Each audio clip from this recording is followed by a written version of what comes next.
Shalom saudara-saudari terkasih di dalam Kristus. Memasuki hari ke-8 di Rabu 4 Juni 2025, saya akan membawakan satu tema renungan, Roh Kudus membawa kesatuan di dalam pelayanan. Saudara-saudari terkasih, sebelum Yesus naik ke surga, Dia memberikan Roh Kudus bagi kita orang-orang percaya. Dan di dalam Yohanes 14 ayat 16 sampai yang ke-17, ayat ini menjelaskan bahwa Yesus meminta kepada Bapa untuk memberikan penolong yang lain, yaitu Roh Kudus yang akan menyertai mereka selamanya. Roh Kudus ini akan mengajarkan dan mengingatkan kepada mereka tentang tentang segala sesuatu yang telah Yesus katakan kepada mereka. Dan bagi kita hal ini pun masih berlaku. Apa yang disampaikan kepada murid-muridnya terdahulu berlaku pula bagi kita pada saat ini. Di dalam Yohanes 16 ayat yang ke-7, ayat ini menjelaskan bahwa Yesus pergi supaya Roh Kudus dapat datang.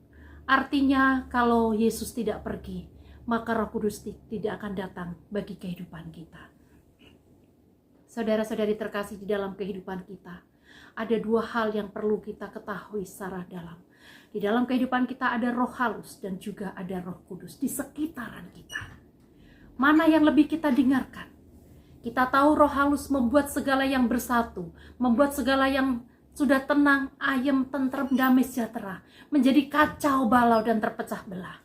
Puji Tuhan, ada Roh Kudus yang datang di kehidupan kita, sehingga apa yang telah rusak, apa yang telah kacau itu menjadi pulih kembali, menjadi bersatu kembali. Saudara-saudari terkasih, kenapa? Karena kita tahu Roh Kudus merupakan sumber kesatuan di dalam pelayanan kita semua orang-orang percaya. Saudara-saudari terkasih, sebab sama seperti tubuh memiliki banyak anggota, tetapi satu tubuh, demikian juga Kristus. Karena di dalam satu roh kita semua, baik orang Yahudi maupun orang non-Yahudi, baik budak maupun orang merdeka telah dibaptis menjadi satu tubuh, dan kita semua diberi minum satu roh.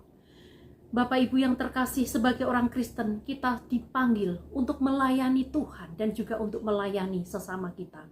Karena itu kita diciptakan dengan segala keunikan kita, dengan segala perbedaan kita masing-masing. Sehingga cara pikir kita, perilaku kita pun berbeda-beda. Seringkali kita menghadapi tantangan, rintangan di dalam pelayanan.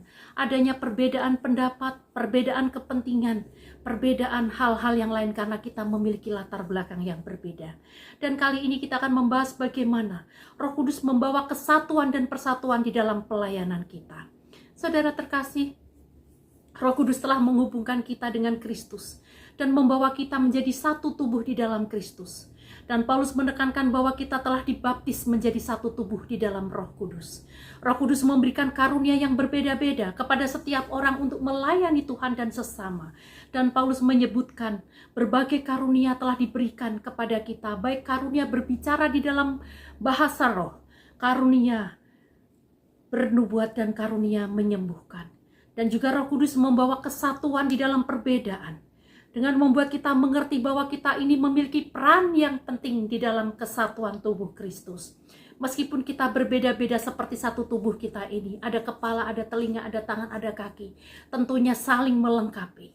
Saudara-saudari terkasih, Roh Kudus membantu kita untuk kita mengasihi dan melayani sesama kita, dengan kita memberikan karunia yang berbeda. Saudara, di dalam Galatia 5 ayat 22-23, Paulus menyebutkan tentang buah roh yang mencakup kasih karunia, sukacita, sejahtera dan semuanya, dan harus itu ada di dalam kehidupan kita orang percaya. Saudara kekasih di dalam Kristus, saya tidak akan panjang lebarkan, tapi saya akan memberikan satu penutup untuk mengingatkan kepada setiap kita bahwa Roh Kudus memberikan kesatuan di dalam pelayanan dengan menghubungkan kita kepada Kristus, memberikan karunia yang berbeda-beda, membawa kesatuan, keutuhan. Oleh sebab itu, biarkan Roh Kudus dengan leluasa bekerja di dalam kehidupan kita. Izinkan kita, buka hati kita, buka pikiran kita untuk menerima Roh Kudus agar Dia bekerja, membawa kedamaian bagi kita, membawa keharmonisan di dalam pelayanan kita, sehingga pelayanan kita utuh di dalam satu kesatuan bersama Yesus, kita sanggup melakukan segala perkara. Haleluya, amin. Tuhan Yesus